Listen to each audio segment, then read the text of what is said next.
तो नमस्ते दोस्तों और स्वागत है आपका इस नई वीडियो में।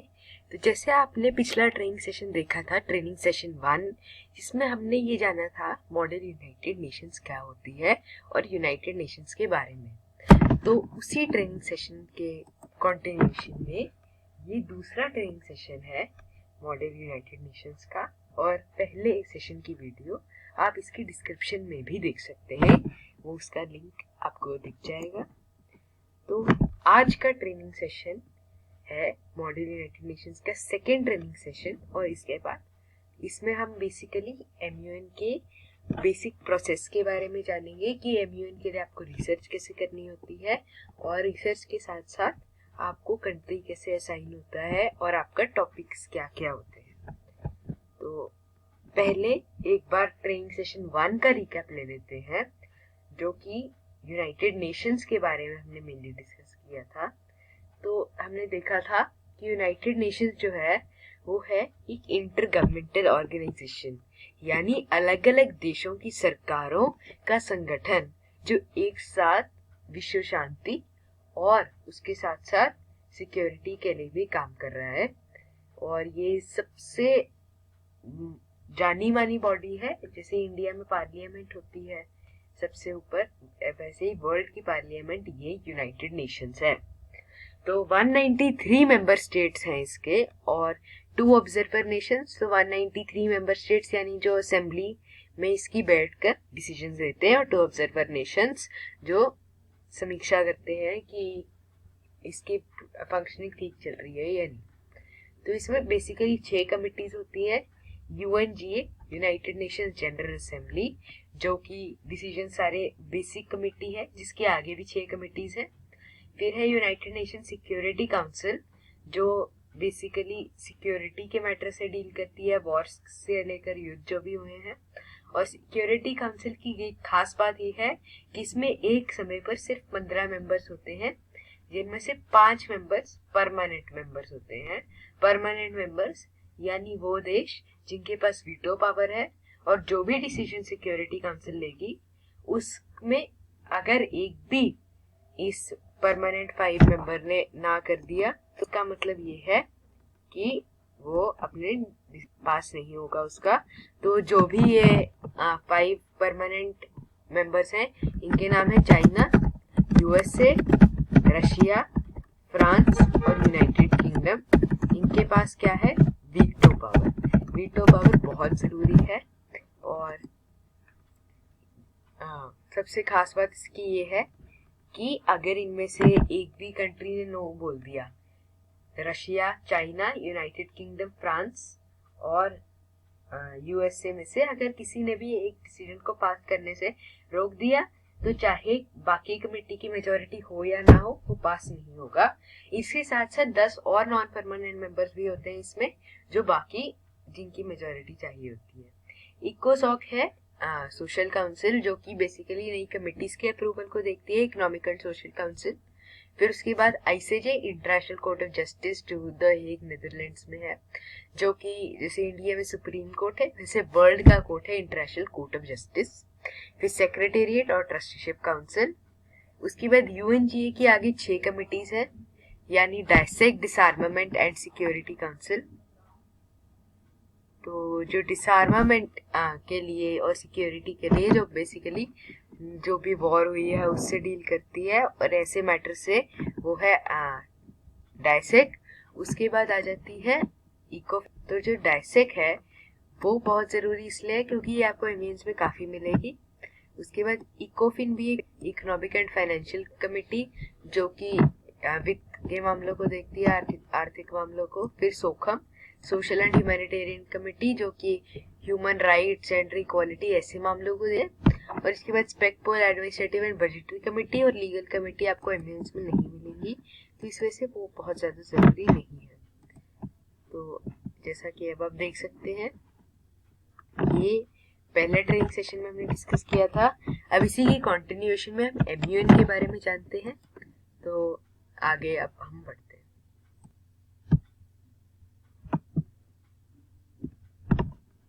तो अब हम ये देखते हैं assigning a country and a topic. तो ये आपको MUN में जो बेसिक MUN क्या होती है, यूनाइटेड नेशंस का एक सिमुलेशन। तो यूनाइटेड नेशंस में इतने कंट्रीज हैं तो MUN में भी उतने ही कंट्रीज होंगे। तो इस वजह से MUN कॉन्फ्रेंस में आपको अलग अलग कंट्रीज दिए जाते हैं। तो कॉन्फ्रेंस स्टार्ट होने से पहले हर पार्टिसिपेंट को एक कंट्री एक कमेटी में दिया जाता है। तो जो लोग होते हैं, जो पार्टिसिपेंट्स होते हैं, उनको हम क्या बोलते हैं, डेलीगेट्स। तो एक कमेटी में जैसे आप देखते हैं कि UNGA में सपोज 193 मेंबर्स हैं, तो 193 जो कंट्रीज हैं उनमें से कुछ कंट्रीज अलॉट होंगे। सपोज आपने UNGA डायसेक के लिए रजिस्टर किया है और उसका एजेंडा आपको पहले से ही दिया जाएगा जब आप रजिस्टर करेंगे। तो सपोज एग्जांपल में UNGA डायसेक का एजेंडा है रशिया यूक्रेन वॉर, तो वो एजेंडा सेम ही रहेगा पर आपके पोर्टफोलियोज डिफरेंट होंगे। आपको USA मिलेगा, सपोज आपके फ्रेंड को इंडिया मिल सकता है, किसी को रशिया मिल सकता है, किसी को चाइना। तो आपने उस टॉपिक पर अपने अलॉटेड कंट्री के व्यू पॉइंट शेयर करने हैं। अगर आपको US से मिला है तो अपनी USA की तरफ से उस टॉपिक पर बोलना है, अगर आपको चाइना मिला है तो ऐसे। तो हर कमेटी का जो टॉपिक होता है उसे हम बोलते हैं एजेंडा, जिस पर आप अपने कंट्री के अलॉटेड कंट्री के व्यू पॉइंट्स प्रेजेंट करेंगे। और उसके बाद आपको ये फर्स्ट स्टेप होता है कि आपको अपना कंट्री और कमेटी पता लग जाए। तो आपको एजेंडा सब पहले ही कॉन्फ्रेंस के दिया जाएगा जिससे आप रिसर्च कर सके। तो जो कि रिसर्च होती है उसमें हम सबसे पहले कंट्री के बारे में अपनी रिसर्च करेंगे। तो जो आपका कंट्री है उसके बारे में आपको पहले कुछ चीजें पता होनी चाहिए, क्योंकि MUN में आपसे लोग सवाल भी पूछेंगे तो आपको एक बेसिक आइडिया पता होगा। Geographical location and neighbouring countries of your portfolio. तो अब इसमें जियोग्राफिक लोकेशन इसलिए ज़रूरी है क्योंकि आपको पता होना चाहिए कि आपका कंट्री अगर सी के पास है तो उसके इम्पोर्ट्स एक्सपोर्ट्स ज़्यादा होंगे सी के थ्रू, और ऐसे कनेक्टिविटी ये सब आपको पता चल जाए। नेबरिंग कंट्रीज के साथ आपको अपने रिलेशंस पता लग जाएंगे और बॉर्डर्स की सिक्योरिटी की प्रॉब्लम पता लग जाएगी। अगर हम एक एग्जांपल लेकर चलें कि आपको इंडिया अलॉट हुआ है, तो इंडिया में आपको पता होना चाहिए कि इंडिया एशिया में, साउथ ईस्ट एशिया में है और हमारे neighbouring countries Pakistan, China, Sri Lanka, Afghanistan और नेपाल, भूटान, बांग्लादेश और म्यांमार ये है। तो इससे आप ये जान सकते हैं कि उनके साथ रिलेशंस कैसे हैं, पाकिस्तान के साथ इंडिया के रिलेशंस कैसे हैं और चाइना के साथ। तो इससे आपको ये पता लग जाएगा कि आपके रिलेशंस कैसे हैं और बॉर्डर सिक्योरिटी की क्या प्रॉब्लम है। उसके बाद आ जाता है type of government in your country, कि अगर आपके गवर्नमेंट में एक डेमोक्रेटिक गवर्नमेंट है, एक कम्युनिस्ट गवर्नमेंट है। तो इंडिया में डेमोक्रेटिक गवर्नमेंट है तो वो आपको बेसिकली पता होना चाहिए। अगर आपको चाइना अलॉट हुआ है तो आपको कम्युनिस्ट पार्टी के बारे में पता होना चाहिए कि, और कम्युनिज्म के बारे में भी पता होना चाहिए। आइडियोलॉजी ऑफ द कंट्री वो टाइप ऑफ गवर्नमेंट के बराबर ही है। Major current events going on in country, तो जो भी आपके कंट्री में अभी समस्याएं हैं और जो भी आजकल चल रहा है, टॉप 5 उनमें से आपको पता होना चाहिए। इश्यूज भी आपको टॉप 5 पता होना चाहिए, क्या समस्याएं आ रही हैं देश में, और आर्थिक मामलों का भी आपको पता होना चाहिए कि कंट्री की इकोनॉमी की क्या स्टेट है। उसके बाद हम आगे देखते हैं डूइंग रिसर्च। जो आपका एजेंडा है उस पर रिसर्च करनी बहुत जरूरी है। तो उसके लिए आपको ये पता होना चाहिए कि क्या क्या आपने उस एजेंडा के बारे में देखना है। तो इसमें हम एक एग्जाम्पल लेकर चलते हैं। कमिटी है UNGA डायसेक सपोज, और एजेंडा है उसका रशिया यूक्रेन वॉर, और आपको मिला है इंडिया। सपोज आपको ये अलॉटमेंट्स मिली हैं, तो इससे आपको क्या क्या पॉइंट्स देखने हैं हम एक बार ध्यान से देखकर चलते हैं, क्योंकि रिसर्च बहुत फंडामेंटल होती है, क्योंकि इससे ही आप अपनी स्पीचेस बना सकते हैं और क्वेश्चंस का जवाब दे सकते हैं। तो अब आपको इंडिया अलॉट हो गया। अब आपने देखना है कि सबसे पहले व्हाट इज द प्रॉब्लम ही क्या है। रशिया यूक्रेन वॉर तो है, पर वो वॉर क्यों है ये आपको पता होना चाहिए, उसकी थोड़ी हिस्ट्री पता होनी चाहिए और अभी क्या हो रहा है। उसके बाद how does it effect your country. अब जैसे इंडिया है, इंडिया को कैसे इफेक्ट कर रही है।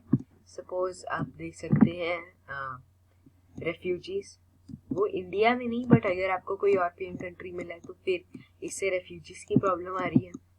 अगर इंडिया हम लेकर चले तो फिर उससे इन्फ्लेशन की प्रॉब्लम आ रही है, महंगाई बढ़ रही है क्योंकि सप्लाईज नहीं आ रही है। Steps taken by the country to combat the problem. अब आपका कंट्री रशिया यूक्रेन वॉर के लिए क्या कर रहा है। इंडिया बार बार पीस की कॉल कर रहा है कि पीस होना चाहिए और ऐसे काफी वर्ल्ड फोरम्स पर ये कहकर कोशिश कर रहा है। उसके बाद the various sides in the debate. अब एक साइड तो है प्रो रशिया कि जो रशिया ने वॉर की है वो ठीक है, एक साइड है एंटी रशिया जो यूक्रेन के साथ है कि रशिया की वॉर गलत है, और एक है न्यूट्रल साइड जो इंडिया ने भी अडॉप्ट की है। तो ये पता होना चाहिए और एस्पेक्ट्स ऑफ द इशू। अब हर वॉर के कोई ना कोई एस्पेक्ट्स होते हैं, तो अब ये एस्पेक्ट्स अलग अलग तरह के हो सकते हैं।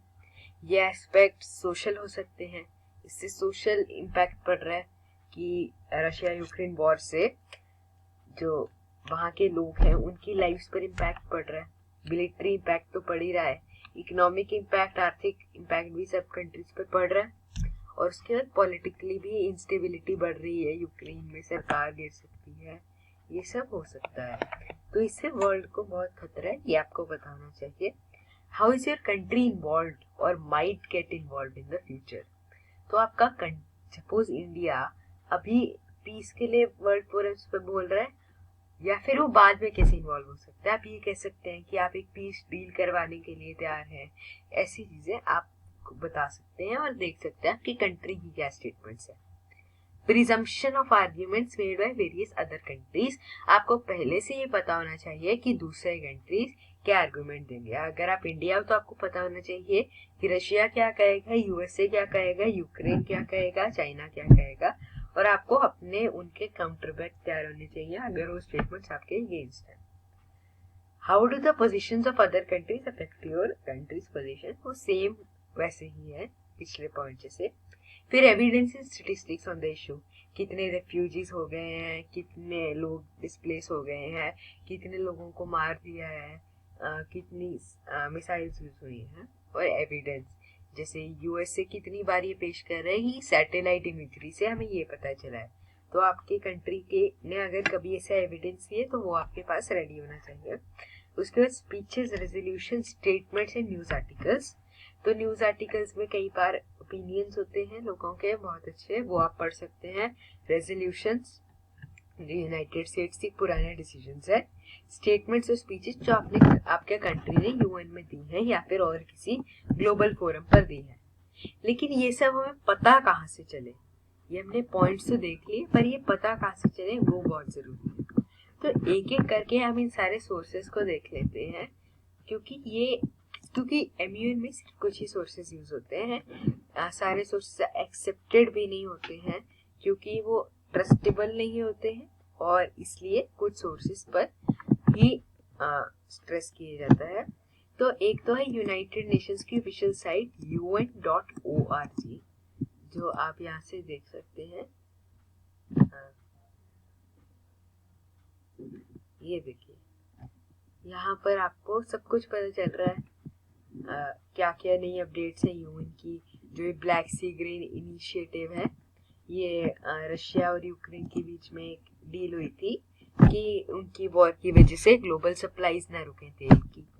उसके बाद ऐसे UN high level summits and conferences in 2022, ये सब आपको यहाँ पर दिख रहा है, और इवेंट्स एंड न्यूज ये सब आप यहाँ पर देख सकते हैं।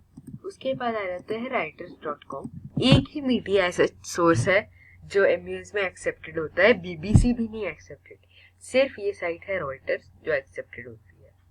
तो इसके यहाँ पर आप ये देख सकते हैं काफी न्यूज है रशिया के ऊपर, तो ये सब आपके बहुत काम आएंगी। तो ये बहुत जरूरी है क्योंकि ये इससे आप काफ़ी चीज़ें कोड भी कर सकते हैं और यहाँ से पढ़ सकते हैं। उसके बाद यूनाइटेड नेशन, तो ये है यूनाइटेड नेशंस की एक डिजिटल लाइब्रेरी, जो कि जहाँ पर आपको यूनाइटेड नेशंस के सारे डिजिटल रिकॉर्ड्स मिल जाएंगे और पुराने वोटिंग रिकॉर्ड्स की किस डिसीजन पर किस कंट्री ने कैसे वोट किया। तो अगर हम इस पर यूक्रेन के बारे में देखें,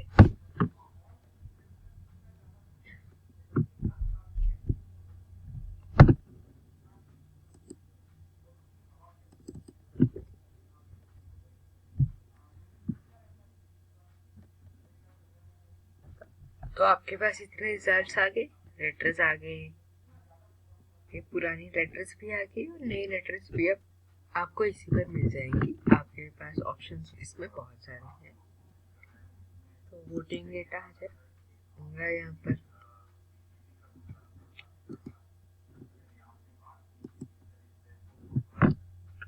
अगर आपने 2022 के ही देख रहे हैं तो वो भी आप देख सकते हैं।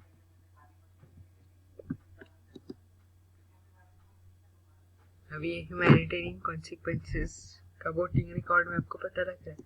अफगानिस्तान ने यस का, अंगोला ने एब्सटेन किया, बेलारूस ने नो का और इंडिया ने एब्सटेन किया। तो ऐसे आपको काफी कुछ पता लग रहा है। उसके बाद आप अपने कंट्री के स्टांस को लेकर रिसर्च कर सकते हैं अपने कंट्री की ऑफिशियल वेबसाइट से। हर कंट्री की एक ऑफिशियल वेबसाइट होती है जहाँ पर उसके सारे पुराने रिकॉर्ड्स होते हैं। तो इंडिया की है india.gov.in। यहाँ पर आपके पास सारी न्यूज हाइलाइट्स और प्रेस रिलीजेस आ जाएंगे, जो भी गवर्नमेंट के डिसीजंस हैं वो सब यहाँ पर आ जाएगा। उसके बाद pib.gov.in जो है प्रेस इंफॉर्मेशन ब्यूरो, यहाँ पर भी ऐसे सारे प्रेस रिलीजेस आ जाएंगे। ये भी india.gov जैसी ही है। उसके बाद state.gov है, यूनाइटेड स्टेट्स की ऑफिशियल वेबसाइट, जहाँ पर उनके सारे रिकॉर्ड्स आ जाते हैं, स्पीचेस आ जाती हैं। अब जैसे मैंने यूनाइटेड स्टेट्स की स्पीच सर्च करनी है यूक्रेन के ऊपर, तो वो भी मैं यहाँ से आराम से कर सकता हूँ।